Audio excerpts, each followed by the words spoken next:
सिंध हुकूमत वफ़ाक़ खां इरसा चेयरमैन हटाए सिंध मां नओं चेयरमैन मुक़ररु करण जो मुतालबो करे छॾियो आहे।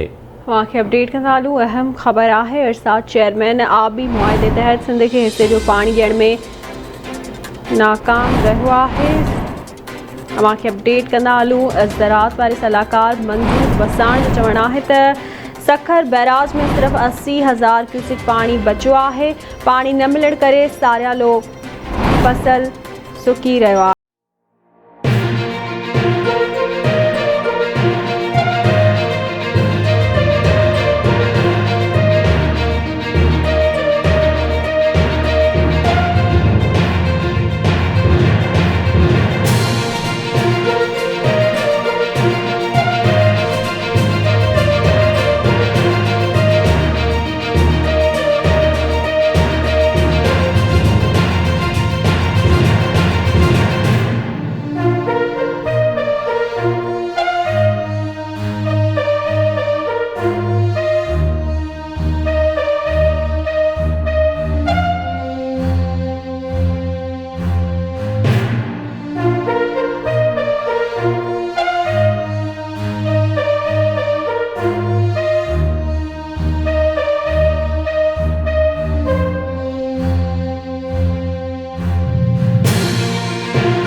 तफ़सील मालूम हुनासीं कराची मां नजीब नाइज खां। नजीब अपडेट कजो।